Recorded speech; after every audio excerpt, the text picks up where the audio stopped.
안녕하십니까 믿음의 형제자매 여러분. 저는 오늘 이 시간에 누가복음 12장 58절과 59절에 있는 말씀을 가지고 여러분께 말씀을 드리겠습니다.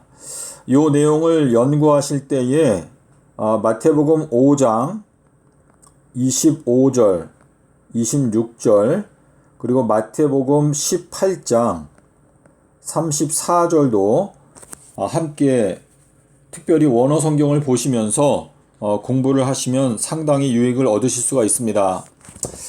내가 너를 고발하는 자와 함께 법관에게 갈 때에 길에서 화해하기를 힘쓰라. 그가 너를 재판장에게 끌고 가서 재판장이 너를 옥졸에게 넘겨주어 옥졸이 옥에 가둘까 염려하라. 내게 이르노니 마지막 한 렙돈까지 다 갚지 아니하고는 결코 거기에서 나오지 못하리라. 네, 여기에 이 너를 고발하는 자, 이 고발이라고 하는 요 단어는 마귀를 나타내는 것인데요. 헬라어로 이 고발이라고 하는 단어가 베드로 전서 5장 8절에 보시면 너희들의 대적 마귀라고 하는 단어가 나오는데 요 대적이라고 하는 단어가 여기에서는 고발자 또는 원수라고 하는 단어로 똑같은 헬라어 단어를 사용하고 있습니다. 여러분께서 스가랴서를 봐도 거기에 여호수아와 또 사단이 고소하는 자로 나오고 있는데 지금 우리를 고발하는 자는 마귀입니다. 자, 그래서 마귀가 우리들을 이끌고 이 법관은 예수 그리스도를 가리키는데 요한복음 5장 22절에 보시면 하나님께서 모든 심판을 전부 다 아들에게 맡기셨다라고 말씀을 하셨습니다.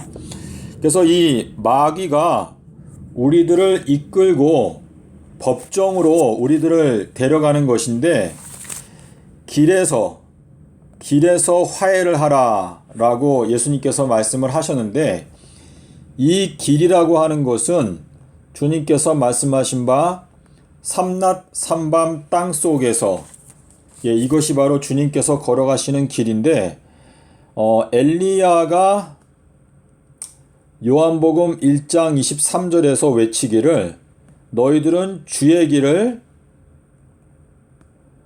곧게 하라. 그리고 마태복음 3장 마태복음 3장 3절에 보면 주의 길을 예비하라 라고 말을 했는데요. 지금 여기 예비한다 라고 하는 것은 아모스 4장에서도 주 하나님 만나기를 예비하라. 그리고 히브리서 11장 7절에 보면 노아가 방주를 예비하였는데 노아가 방주를 예비함으로 말미암아 그 당시에 있는 모든 세상 사람들을 정죄하였다라고 기록하고 있습니다. 지금 하나님께서 노아 한 사람을 통해서 방주를 예비하게 하시고 그 당시에 온 세상을 정죄를 하셨습니다. 주님께서는 이 마지막 때에 마태복음 17장 11절을 통해서 엘리야가 와서 모든 것을 회복하겠다라고 말씀을 하셨는데 이 침례 요한이 엘리야로 부름을 받고 그가 외친 것은 주의 길을 곧게 하라, 주의 길을 예비하라. 침례 요한이 주의 길을 예비함으로 말미암아 이스라엘 민족 전체를 다 정죄한 것입니다. 그래서 누가복음 7장 29절과 30절에 보시면 이 침례 요한의 침례를 받지 아니한 사람들은 결국은 다 버림을 당했습니다. 지금 여기에서 길에서 화해하기를 힘쓰라 라고 하는 이 말은 주님께서 바로 내가 곧 길이다 라고 말씀을 하시면서 내가 걸어가는 길은 삼낮 삼밤 땅속에서, 이것이 유일하게 독생자가 허락하는 표적인데, 이것에 대해서 우리가 화해하기를 힘쓰지 아니하면 마귀가 우리들을 재판장에게 끌고 가서 그 재판장이신 예수님께서 볼 때 우리들이 삼낮 삼밤 땅속에서라고 하는 말씀을 거절하고 있고 짓밟아 버렸다라고 판단이 되면 재판장이신 예수님께서 옥졸, 너를 옥졸에게 붙인다. 자, 이 옥졸이라고 하는 단어는 복음의 일꾼들을 가리키는데, 이 단어를 헬라어 원어로 찾아보시게 되면 누가복음 1장 2절을 여러분께서 참고하시게 되면 이 복음의 일꾼들을 원어에서 옥졸이라고 표현하고 있는데, 옥졸에게 넘겨주어서 옥졸이 너를 옥에 가둘까 염려하라. 자, 이 감옥은 제가 다른 영상에서 말씀드린 대로 1경에서부터 그리고 4경까지 1경, 2경, 3경, 4경. 자, 지금 현재는 전 세계에 있는 모든 기독교인들이 1경에 갇혀 있는 상태입니다. 그래서 1경은 엘리야에 의한 감옥인데, 이 엘리야에 의한 감옥을 통과하지 못하면 결국은 아까 노아의 방주, 노아가 방주를 예비함으로 그 당시 모든 세상 사람들을 정죄하였다라고 말씀하셨는데, 한 사람으로 말미암아 온 세상이 정죄를 받았거든요. 그래서 지금 이 마지막 때에도 주님께서는 엘리야의 기별, 주님께서 침례 요한을 엘리야라고 말씀하셨는데, 침례 요한이 전파하는 기별은 주의 길을 곧게 하라, 그리고 주님의 길을 예비하라. 주님의 길을 예비하지 아니하면 결국은 감옥에 갇히게 되는데, 내게 이르노니 마지막 한 렙돈까지 다 갚지 아니하고는 결단코 거기에서 나오지 못하리라. 자, 여기에 이 렙돈이라고 하는 것은, 이것은 엘리야의 기별을 대표하는 것인데, 여러분께서 가난한 과부가 2렙돈을 드렸다라고 하는 이야기가 나옵니다.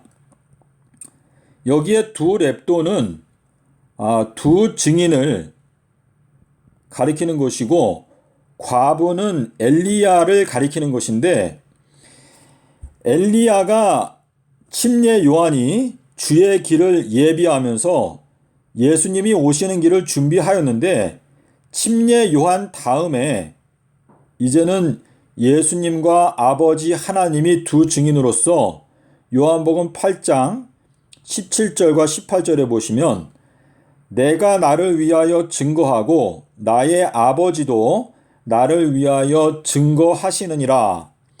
그래서 침례 요한은 본인의 사명을 통해서 하나님 아버지와 예수 그리스도의 길을 준비하였습니다.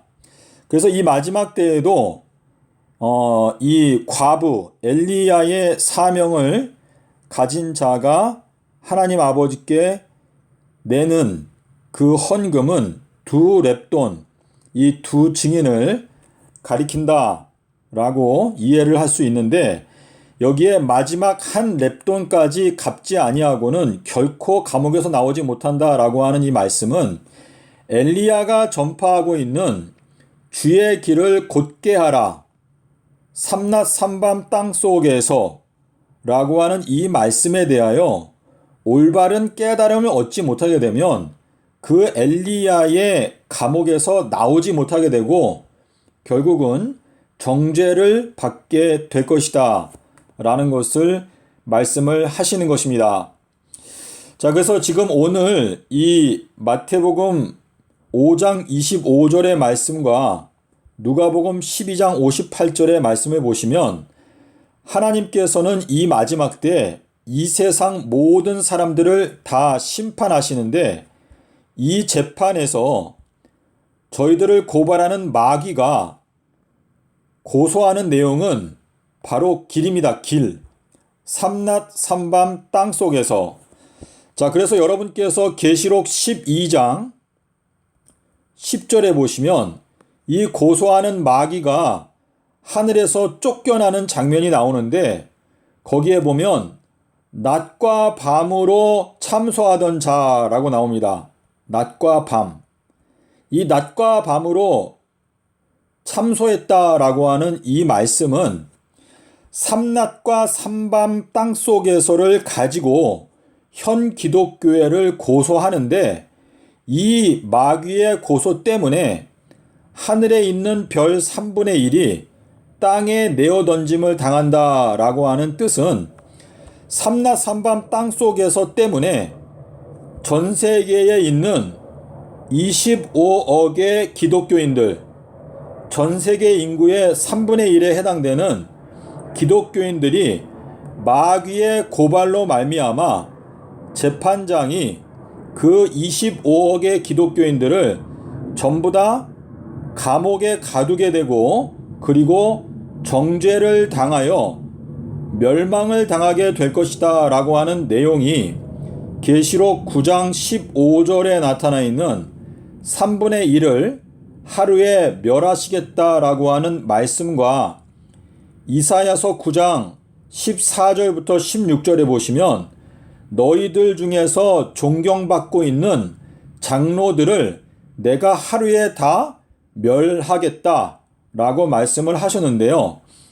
이 장로에 대한 송사는 두세 사람의 증인이 없으면 받지 말라고 하셨는데 하나님께서 이 마지막 때 엘리야와 그리고 두 증인의 증거를 통해서 결국은 이 세상에 존경받고 있는 장로들을 전부 다 하루에 멸망시키겠다라고 하는 말씀을 하셨는데 그것이 2026년도에 형이 집행이 될 것입니다. 자, 그래서 지금 이 고발하는 자와 우리가 지금 법관에게 가고 있는데 우리가 화해할 수 있는 기회는 2022년도가 마지막입니다. 2022년도가 끝나기 전에 우리가 삼낮 삼밤 땅속에서라고 하는 이 말씀에 대하여 똑바로 화해하고 우리들의 믿음을 똑바로 세우지 아니하면 저희들은 감옥에 갇히게 될 것이고 엘리야가 전파했던 주의 길을 곧게 하라 라고 하는 이 말씀을 거절하였기 때문에 정죄를 당하게 되고 감옥에 갇히며 그리고 멸망을 당하게 될 것입니다. 믿음의 형제자매 여러분, 이것은 교파와 상관없이 현 기독교회를 향한 하나님께서 인정하신 엘리야의 기별입니다. 주님께서는 침례 요한에 대해서 말씀하시기를 그는 선지자보다도 더 훌륭한 사람이고 여자가 낳은 자 중에서 침례 요한보다도 더 큰 자는 없다고 말씀을 하셨습니다. 침례 요한이 요한복음 1장 23절에서 주의 길을 곧게 하라 라고 외치면서 회개의 침례를 전파하였습니다. 그래서 이 침례 요한이 2000년 전에 외쳤던 기별, 너희들은 주님의 길을 곧게 하고 너희들의 죄를 회개하고 침례를 받지 아니하면 용서를 받을 수 없기 때문에 너희들은 반드시 감옥에 갇히게 된다 라고 하는 것을 경고하고 있습니다. 여러분께서 어느 교파에 속해 있든지 상관없이 여러분은 반드시 이 기별에 의하여 심판을 받게 될 것입니다. 그러므로 여러분께서 이웃을 사랑한다면 여러분 스스로도 이 기별을 마음 가운데 새기고 또 이웃 사람들에게 이 엘리야의 기별을 전해 주어서 여러분 스스로가 엘리야의 사명을 감당하기 위해서 하나님의 뜻을 이루고자 노력하시기를 바랍니다. 저희가 짐승과 같이 가만히 있거나 나와 함께 하지 아니하는 자는 나를 반대하는 자요 나와 함께 모으지 아니하는 자는 흩어버리는 자라고 예수님께서 말씀을 하셨습니다. 오늘날 우리가 중간에서 머뭇머뭇거리면 주님께서 저희들을 토하여 내친다고 하셨습니다. 저희들은 분명한 하나님의 말씀을 깨닫고 그 말씀을 나팔 소리와 같이 날려서 온 세상을 경고하지 아니한다면 그 모든 악인들의 피가 저희들의 손에 있게 될 것입니다. 주님께서는 오늘 다시 한번 말씀하십니다. 너희가 삼낮 삼밤 땅 속에서 이 요나의 표적에 대해서 너희가 똑바로 의롭게 판단하지 아니한다면 너희들은 반드시 감옥에 갇히게 될 것이고 유황불로 멸망을 당하게 될 것이다 라고 말씀을 하시고 있습니다. 이 말씀을 깨닫지 못하고 이해하기 어려운 분들은 하나님 앞에 온 마음을 다하여 기도하시면서 말씀을 연구하시기 바랍니다. 마지막 때에 젖먹이는 자들과 아이벤 자들에게는 화가 있을 것이다 라고 말씀을 하셨습니다. 말씀을 듣지만 깨닫지를 못하고 이해가 가지 않을 때는 정말 위기 가운데 와 있다는 것을 생각하고 온 마음을 기울여서 예수님의 말씀을 깨닫기 위해서 총력을 기울여야 합니다. 그렇지 아니하면 저희들은 멸망을 당할 수밖에 없을 것입니다. 감사합니다.